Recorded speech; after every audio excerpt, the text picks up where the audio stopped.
beneath the thick canopy of the jungle, where the Mekong and Tonlesap rivers twist like serpents through the land, a silent empire ruled, not just with stone and sword, but with oars and timber.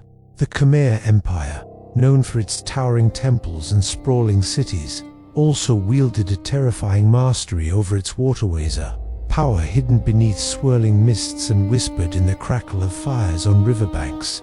Here, the river was more than a lifeline. It was a battleground, a sacred path, a pulse that carried the fate of empires.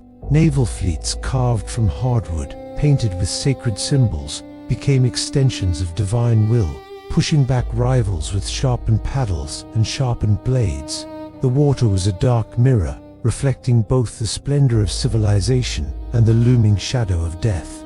To understand the Khmer mastery of riverine warfare is to glimpse a world where survival depended on swift currents and silent strikes, where warriors lived and died in the eternal dance between water and war. This is a tale of strategy and ritual, of lives intertwined with the relentless flow of history of the River Kings and their dominion over the watery veins of an empire. Part 1. Currents of War. The Rise of Khmer River Fleets. The river was the empire's lifeblood, a dark artery pulsing beneath the tangled jungle canopy. The Mekong and Tonlesap did not merely nourish the land, they dictated the rhythm of war, survival, and power in the Khmer world. Long before the towering temples rose from the earth, before the stone faces of gods gazed over the capital, the rivers had forged a kingdom built on water. The rise of Khmer naval power was born from necessity, a brutal, unforgiving reality where enemies came not only over land but swept down the currents like ghosts, riding vessels carved from the bones of the jungle. These waterways were a labyrinth, winding and treacherous, where the line between hunter and hunted was blurred by fog and shadow. From the earliest days, the Khmer understood the river's cruel duality. It was giver and taker, protector and destroyer. It nourished the rice paddies and brought fish to the table, but it also carried invaders with silent oars and deadly intent. The empire's first war fleets were crude, yet lethal longboats with raised prows, shaped like serpent heads, their carved scales catching the sunlight like flickers of fire on the water. These vessels were not mere transportation but weapons, built for speed and surprise, crafted to slice through enemy ranks and vanish before counterattack. Every plank, every rope was chosen with care, steeped in ritual, blessed by priests who invoked the wrath of gods to protect the warriors who would ride these watery steeds. Khmer shipwrights were masters of their craft, blending functionality with sacred symbolism. The wood came from the dense forests that bordered the river's teak and ironwood, hard as bone, resistant to rot and warping. Artisans carved elaborate figureheads of mythical creatures, nagars, dragons, Garuda's beasts believed to carry the strength and protection of the divine. The hulls were painted in deep reds and blacks, colors meant to instill fear in the enemy and honor the gods of war and water. These ships were not only vessels of war, but floating temples, sanctuaries where the sacred and the profane merged in a deadly dance. Warriors who manned these fleets were chosen not only for their strength but for their spiritual fortitude. Before battle, they underwent rites of purification in sacred pools fed by the river itself. Monks chanted ancient prayers, calling on Shiva to grant destruction to their foes and Vishnu to preserve their lives. Tattoos etched with holy symbols adorned their skin naggers, winding round arms, lotus flowers blooming across shoulders, each marking a pact between man and divine protector. The warriors believed they were more than soldiers. They were vessels of divine will, bound by honor to protect their kingdom's lifeblood. The rivers were the stage for a different kind of warfare, one dictated by currents, fog, and the jungle's thick silence. Battles were not grand spectacles but swift, brutal clashes, ambushes in narrow channels, ramming maneuvers beneath hanging vines, sudden raids on poorly defended riverbanks. The Khmer Navy employed tactics that blended cunning and ferocity.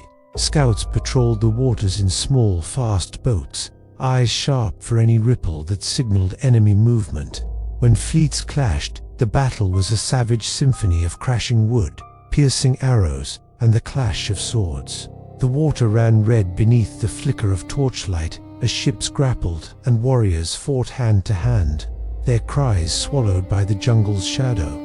One of the greatest threats to Khmer River power came from rival state-scam raiders from the south, Thai warriors pressing in from the west, and mysterious forces from the dense highlands.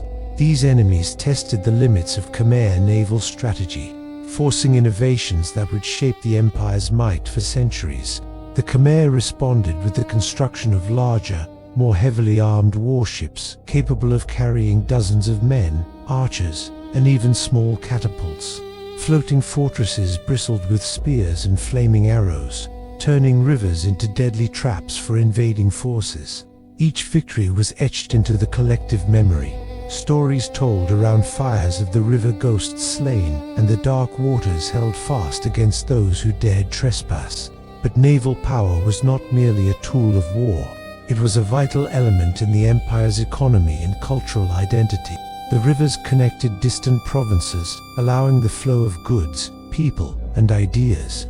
Massive barges transported rice, timber, precious metals, and spices, commodities that enriched the capital and fed the armies.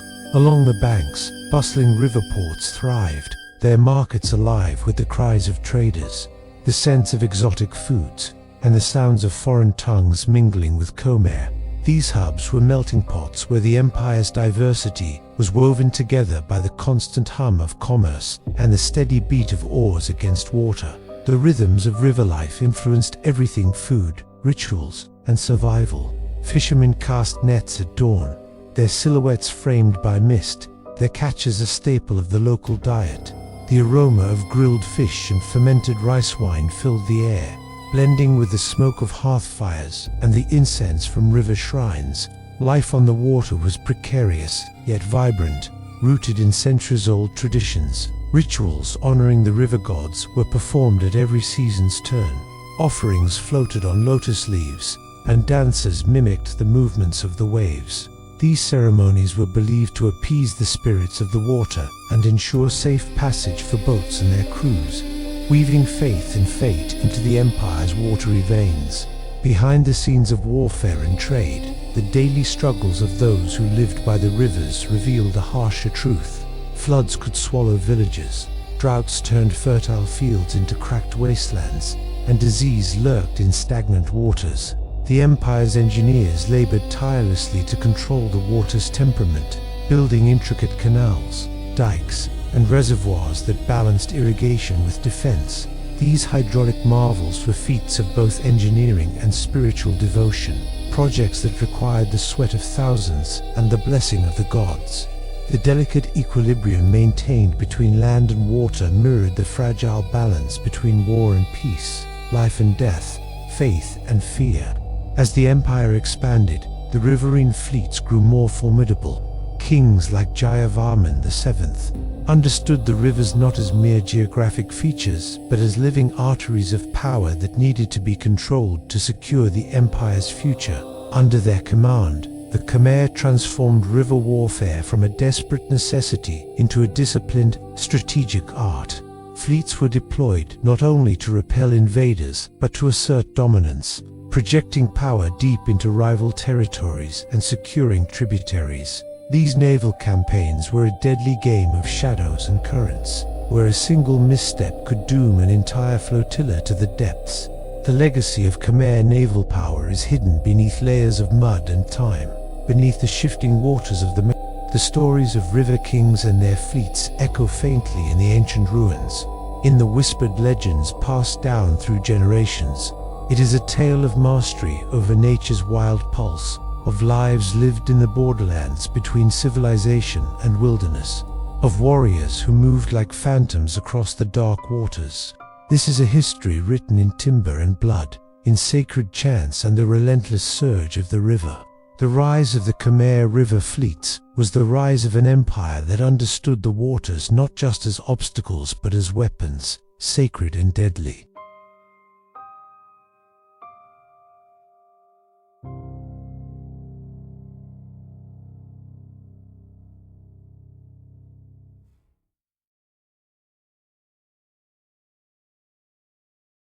Part 2. Life on the water, rituals, strategy, and survival in the shadow of the Mekong.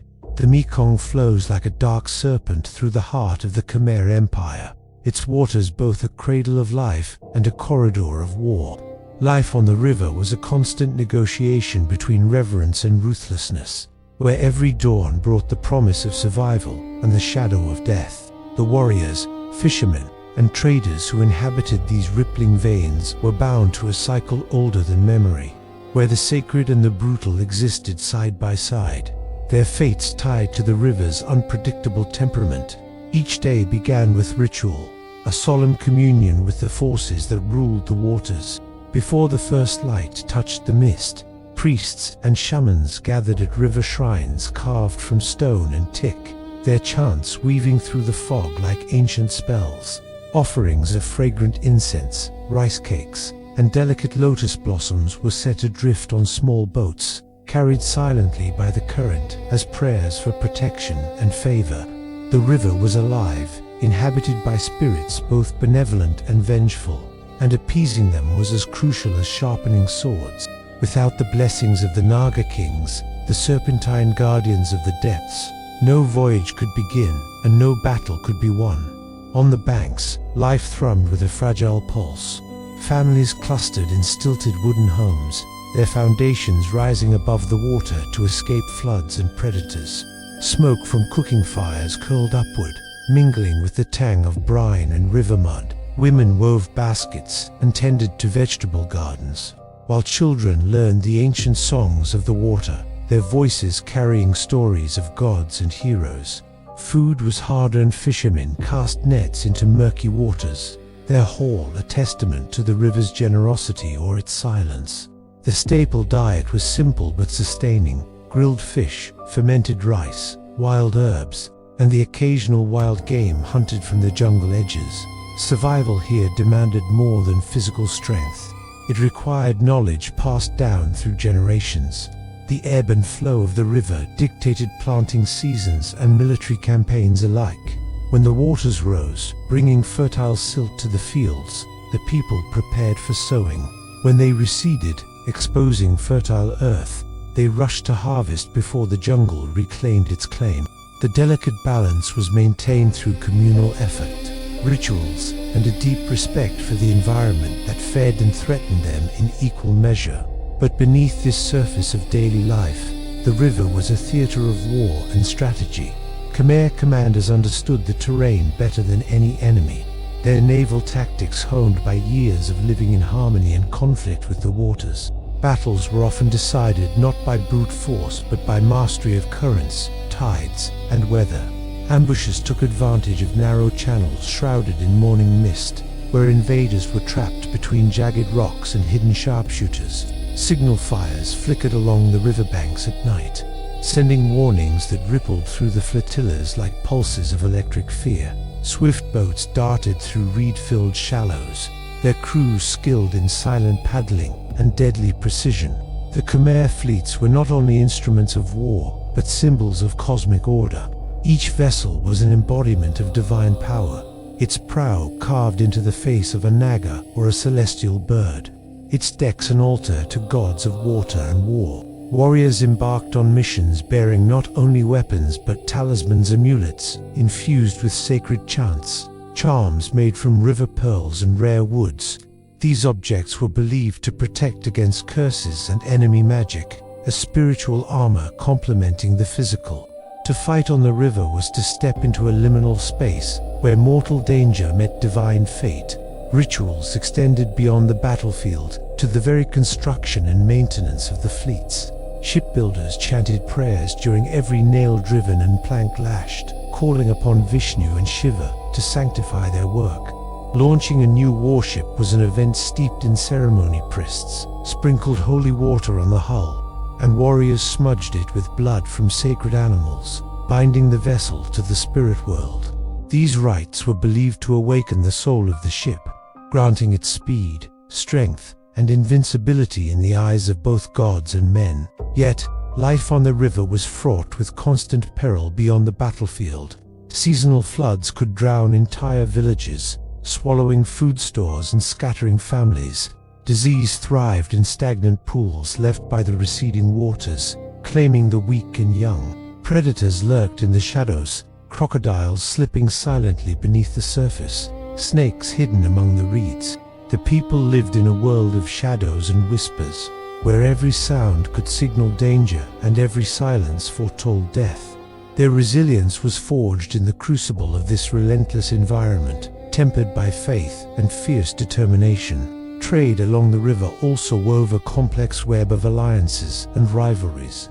The Mekong was a conduit for goods from distant lands, precious metals, spices, ceramics, bringing wealth, but also enemies hungry for control. Merchant vessels were armed and wary, their crews trained to defend against pirates and hostile forces. River ports grew into thriving centers of commerce and culture, where languages and customs mingled beneath banners emblazoned with royal insignia and spiritual symbols. These hubs were both vibrant and volatile, places where fortunes were made and lost beneath the watchful eyes of temple guardians. In this world, the distinction between warrior and commoner often blurred. Fishermen were ready to take up arms at a moment's notice, their knowledge of the river's secrets invaluable in skirmishes. Women tended to the wounded and carried messages between camps, their role vital in the survival of the flotillas. Children learned from a young age to navigate the currents, read the signs of weather, and honor the spirits that governed their lives. Every soul was bound to the river, part of an unending story of survival, sacrifice, and sacred duty. As the sun dipped below the horizon, the Mekong transformed once more. The water shimmered like molten silver beneath the moonlight, the calls of nocturnal creatures echoing through the trees. Fires flickered in riverside villages, casting long shadows over faces lined with hardship and hope. In these quiet moments, the people of the Khmer Empire felt the weight of their ancestors and the watchful gaze of the gods. The river was a living force, eternal and unforgiving, a reminder that their lives were fragile threads woven into a vast, dark tapestry. The legacy of Khmer Riverine warfare and life on the water remains etched in the silent ruins and the whispered legends of the land. It is a story of power carved from currents, of rituals that bridged worlds, and of a people who fought to survive beneath the looming specter of war and nature's wrath. The Mekong, ever flowing, carries these tales forward, a dark pulse beneath the surface of history. Until next time, stay safe, and see you in the next history.